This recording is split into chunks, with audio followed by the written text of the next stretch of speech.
De retour sur notre plateau d'IDF1 midi et nous accueillons pour cette deuxième partie Benjamin Lubzinski. Bonjour Benjamin. Bonjour Ludo. On va parler ensemble aujourd'hui des thérapies familiales. Exactement.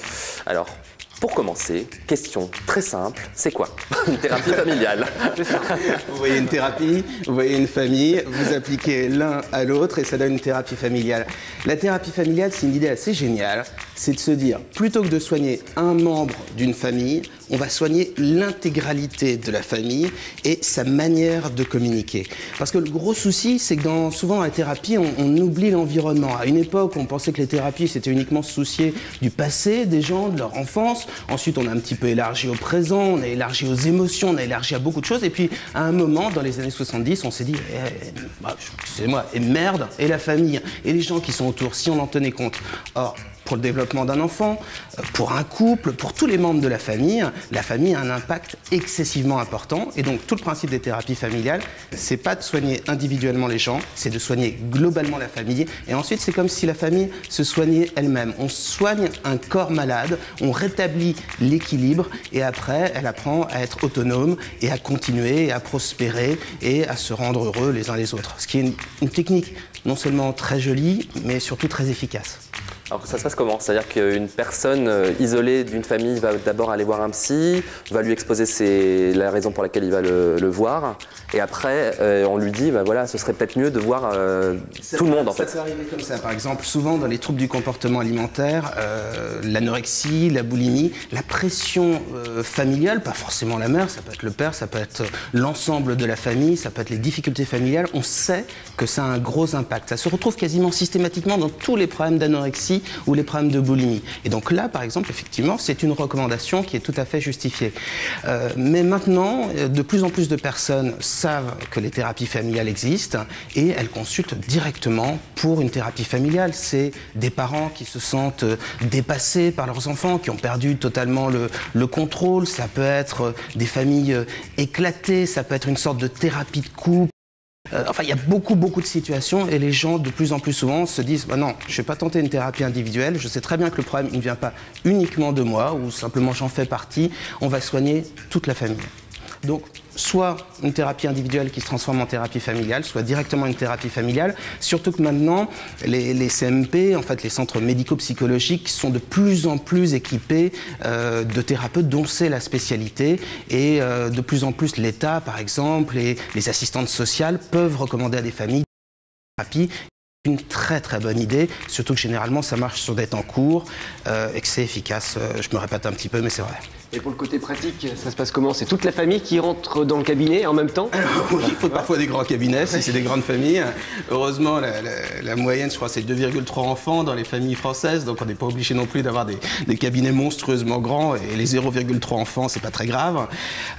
Donc, effectivement, toute la famille rentre au départ. On accorde la parole à absolument tout le monde. Et ce qui est assez amusant dans les thérapies familiales, c'est qu'il y a souvent deux intervenants, ce qui va permettre, par exemple, de garder un équilibre entre hommes et femmes, ou entre les enfants et les parents, et chacun va se donner un rôle. Et aussi, ce qui est assez génial dans la thérapie familiale, c'est que c'est des thérapies qui sont très centrées autour de la transmission. Je m'explique. Bien souvent, dans les thérapies familiales, il y a une vitre sans teint, et derrière, il y a des gens qui sont en train de regarder le thérapeute familial et son collègue en train de pratiquer leur art, et ils donnent des conseils, et il y a aussi des gens qui apprennent directement leur métier en regardant. Et c'est assez incroyable, parce que souvent, donc, les thérapies sont enregistrées. Il y a une vitre sans teint comme au FBI, en quelque sorte. Il y a deux thérapeutes. Donc, parfois, le problème, c'est que c'est des thérapies qui peuvent coûter assez cher pour les familles ou à la société. Mais c'est des thérapies efficaces, donc ça vaut le coup. Et donc, souvent, il y a deux thérapeutes. Mais parfois, il n'y en a qu'un seul et ça peut être tout aussi efficace. Et donc, il faut aller voir un thérapeute spécialisé. C'est-à-dire que tous les psys ne sont pas forcément à même de faire ce genre de choses. Les psys ne sont pas forcément à même. C'est vraiment une formation spécifique. Ça ne s'invente pas. Il y a par exemple, que ce soit par exemple si on cherche un thérapeute pour enfants, il faut vraiment un psy spécialisé pour le traitement des enfants. La thérapie familiale, c'est complètement une manière différente de penser, et donc il faut que la personne soit non seulement formée, mais qu'elle ait également un état d'esprit qui lui permette de comprendre les relations et de soigner la famille. Imaginons que vous soyez une famille, alors vous êtes que trois, vous êtes le père, famille monoparentale, les deux enfants, Mon Dieu. Et j'ai du souci, hein. Oh là là. et qu'il y ait une difficulté, eh ben, tout le boulot d'un psy comme moi en thérapie familiale, ça va être de comprendre les relations que vous avez entre vous. Et puis c'est comme une sorte de jeu. C'est-à-dire chacun a son rôle et chacun tient son rôle. Donc le grand frère, la petite sœur, j'espère que je ne choque pas en disant ça, le père courageux qui entretient toute la famille, qui est un petit peu dépassé parce que ses enfants sont turbulents, la fille est plus douce que le garçon qui fait beaucoup de bêtises, il faut l'avouer. Et donc tout le jeu de la thérapie familiale, ça va être de comprendre les relations entre vous, de comprendre qui tient quel rôle et d'essayer de faire évoluer à la fois la manière de communiquer et les rôles. Parce que c'est ce qu'on appelle un système homéostatique, une famille. Ouh, quel horrible mot de jargon. C'est simplement dire que quand quelqu'un essaye de changer, par exemple, imaginons que vous ayez envie de sortir, de rencontrer du monde, de retrouver quelqu'un, et bien les enfants ne vont pas forcément être d'accord. Ils vont vouloir vous empêcher, vous tenir dans le rôle du papa. Et si les enfants veulent changer, ils vont être aussi tenus dans leur rôle. Donc le but, c'est de comprendre les rôles et de faire accepter au reste de la famille le droit de changer. Sinon, la famille, c'est comme une sorte donc d'ensemble, de corps qui voudrait garder toujours la même image, toujours la même forme et qui vous empêche d'évoluer. Vous le savez bien, quand on a des amis, ils vous voient d'une certaine manière et quand vous commencez à changer, ils ont tendance à vouloir vous faire revenir avec la vieille étiquette. Et ben dans une famille, c'est la même chose. Et puis dans une entreprise, dans une chaîne de télé sur IDF1, on met aussi les gens dans des cases, on leur donne des rôles. C'est pas méchant, mais c'est comme ça. Et parfois, les thérapeutes familiales, eh bien, aussi travaillent dans les entreprises parce que, non pas, c'est pas forcément des familles, mais en tout cas, c'est des systèmes sur lesquels on peut jouer. On peut changer les rôles si le petit frère veut devenir le grand frère, s'il veut remplacer le père, etc., etc. C'est tout ça le jeu des thérapies familiales. Et ce sont des thérapies qui durent en général combien de temps?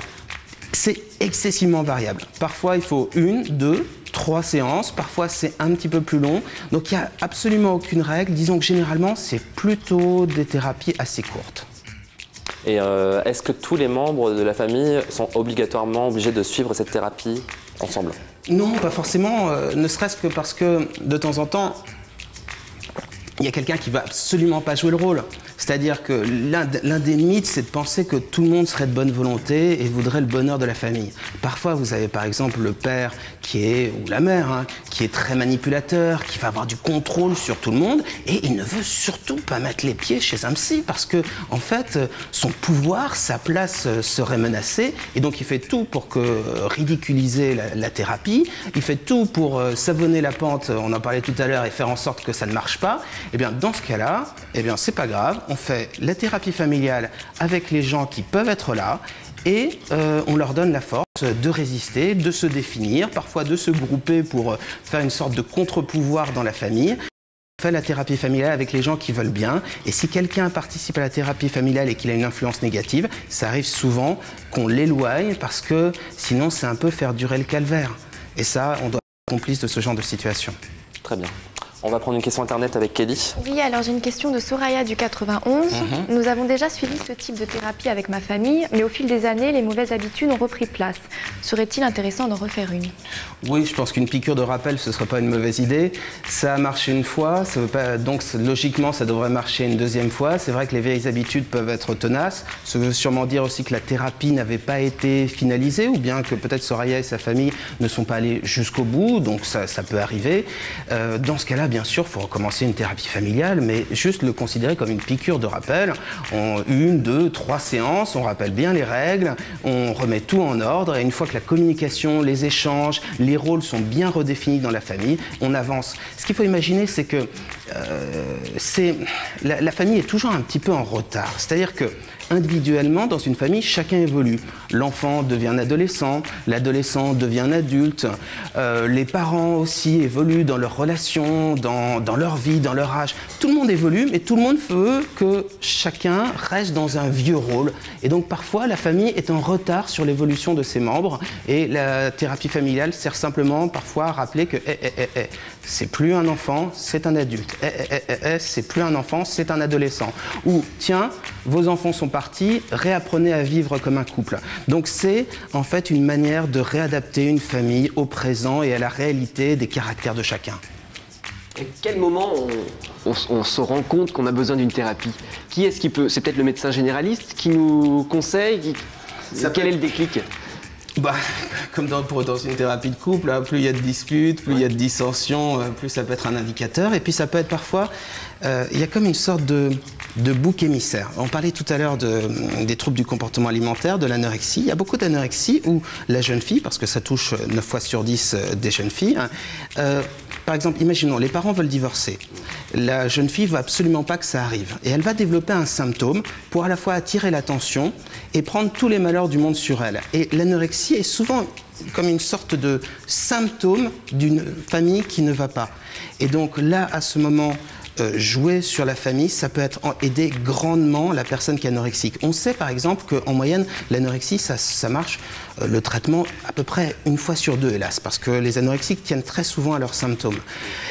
Eh bien, quand on rajoute la thérapie familiale, ça donne une arme formidable. Il y a toute une catégorie des anorexiques qu'on appelle les anorexiques pénitentes, c'est-à-dire qu'en gros, elles prennent les problèmes de leur famille sur leur dos et elles se disent que si elles souffrent, si elles attirent l'attention, eh bien, les parents ne vont pas divorcer, vont arrêter de se disputer, on se séparera pas, etc. Eh bien, à ce moment-là, la thérapie familiale peut être très efficace. On soigne la famille et le symptôme, l'anorexie, disparaît. C'est pas le cas à chaque fois. Malheureusement, l'anorexie, c'est un problème très très grave. Il y a une anorexique sur 5 qui meurt, pour donner un ordre d'idée de la gravité du problème. Mais là, la thérapie familiale peut être tout à fait vitale. Par contre, quel âge un enfant peut participer à ce genre de thérapie en famille? Parce que l'anorexie, ça concerne plutôt les ados, j'imagine. Dès qu'il sait parler, et même avant, c'est-à-dire que dès qu'un enfant arrive dans une famille, il prend un rôle, il prend une place. Bien sûr, c'est pas sur l'enfant qu'on va travailler, ça va être plutôt sur ses parents, ses frères et sœurs. Mais par exemple, imaginons, il y a une chose qui est très classique, un enfant unique jusqu'à un certain moment, un petit frère, une petite sœur, les parents l'oublient complètement, le négligent, tout le monde se couve d'attention et d'amour le nouveau-né, l'enfant souffre, il commence à être jaloux, il est un peu violent, il a des problèmes scolaires. Et bien là, le boulot du thérapeute familial, c'est de remettre en place une équité, d'expliquer les choses et de permettre à cette famille de marcher, de se transformer d'une famille avec un enfant unique, donc des relations très particulières, à vraiment une famille, pas encore nombreuse, mais en tout cas avec 2 enfants et donc une manière de réagir différente, une manière d'aimer, une manière d'expliquer différente. Par exemple, vous avez des enfants dont le symptôme, ça va être de régresser. C'est-à-dire que, imaginons par exemple cet enfant qui voit un petit frère ou une petite sœur arriver. Il veut qu'on s'occupe de lui. Alors qu'est-ce qu'il va faire? Il ne va pas apprendre à s'habiller tout seul, il ne veut plus se laver tout seul, il ne veut plus aller aux toilettes tout seul, il veut qu'on s'occupe de lui. Et finalement, vous allez avoir un enfant qui a 6, 7 ans et qui va se mettre à régresser. Eh bien, la thérapie familiale, ça permet d'agir dessus. L'un des gros problèmes souvent des thérapies sur les enfants, par exemple, c'est qu'on croit qu'on peut soigner l'enfant sans soigner les parents. Alors franchement, le plus souvent, le problème, c'est pas forcément la faute des parents, mais il est lié aux parents et les meilleurs thérapeutes, ça va pouvoir être les parents également. Alors on l'a évoqué un peu tout à l'heure, si un des parents ne veut pas participer à cette thérapie, est-ce qu'il faut le forcer? C'est souvent assez mauvais signe, c'est souvent le signe d'un rapport de pouvoir. Si on peut le forcer, essayer au moins une fois, lui donner une chance, c'est pas mal. Et puis sinon, finalement, il va participer indirectement à la thérapie familiale parce que tous les autres vont parler de lui, tous les autres membres de la famille, et on va pouvoir le prendre en compte. Mais généralement, quand toute la famille consulte et pas un de ses membres, c'est rarement très bon signe et c'est plutôt le signe d'une influence néfaste sur le reste de la famille. Très bien. On va reprendre une autre question internet avec Kelly. Une autre question internet. Donc j'ai Hervé du 75 qui nous dit une thérapie familiale, qui nous demande une thérapie familiale peut-elle être suivie en même temps qu'une thérapie de couple? Bon, c'est pas... Plus souvent, les problèmes de couple peuvent être intégrés dans la thérapie familiale. D'ailleurs, les gens qui font de la thérapie de couple, bien souvent, ont une formation de thérapie familiale. Les conseillers conjugaux, le plus souvent, sont formés à la thérapie familiale. Donc, a priori, je dirais non, c'est pas vraiment la peine, sauf s'il y a énormément de travail à faire et si le couple bat vraiment de l'aile, ou là, il faut dire à un moment, allez, 2 secondes, on met les enfants sur pause, vous avez quelque chose à sauver, vous avez un travail à faire, vous avez du temps à passer ensemble, vous avez à réapprendre à vous aimer, à communiquer. On s'occupe de vous d'abord et puis ensuite on s'occupera du reste de la famille. Donc je dirais le plus souvent, c'est pris en charge par le thérapeute familial, mais sinon, parfois, oui, on peut faire une thérapie de couple pour donner une dose supplémentaire et travailler sur un problème vraiment urgent. Ce qui est très utile, en revanche, c'est quand on mixe thérapie familiale et thérapie individuelle. Parce que souvent, il faut un petit peu plus que l'aide qu'on peut apporter en thérapie familiale. Imaginons le duo hyper classique, le pétard et l'huître. C'est-à-dire, il y a par exemple l'homme, dès qu'on l'engueule, il se referme comme une huître et il parle de moins en moins, tandis que la femme, de l'autre côté, va exploser de plus en plus, et plus on lui dira d'être calme, plus elle va exploser. Ça peut être exactement le contraire. Je ne veux pas être sombré ni dans la misogynie, ni dans la misandrie, ni dans le sexisme, peu importe. Chacun peut échanger les rôles, mais cette structuration du couple, pétard et huître, c'est très très très classique, et ma foi, généralement, ça indique des deux côtés un gros manque de confiance en soi et une bonne dose de stress. Donc, prendre chacun d'un côté et travailler sur le manque de confiance en soi, travailler sur le stress, c'est très important. Et puis aussi travailler sur la manière de communiquer. Ça, c'est quelque chose, moi, qui m'épate toujours. C'est le manque. C'est comme si les hommes et les femmes, de temps en temps, parlaient un langage complètement différent. Le truc classique, c'est par exemple une femme qui a un problème, un souci, et avant même qu'elle ait pu dire ce qu'elle avait, son mari lui donne des solutions. C'est-à-dire que l'homme est très souvent centré sur « Allez, il y a un problème, je vais donner des solutions, tu vas faire ci, tu vas faire ça ». Mais la demande d'une femme, le plus souvent, c'est d'abord d'être entendue, ensuite d'être comprise, et ensuite seulement de pouvoir apporter des solutions. Et cette incompréhension fait que souvent, il y a des couples qui ont vraiment de belles intentions l'un pour l'autre, qui s'aiment tendrement, mais qui ne parlent pas le même langage. Et donc, la thérapie familiale, c'est aussi ça, c'est apprendre à parler enfant à un adulte, apprendre à un enfant à comprendre et à parler d'une certaine manière comme un adulte, apprendre à une femme à parler et surtout à comprendre comme un homme, et un homme à parler et à comprendre comme une femme. Mais c'est marrant de voir à quel point parfois tout le monde veut du bien à tout le monde et personne n'y arrive simplement parce qu'on ne parle pas la même langue. Alors, est-ce qu'il y a certains problèmes qui peuvent concerner effectivement la famille, qui peuvent simplement se résoudre dans une thérapie personnelle? Oui. Oui, bien sûr.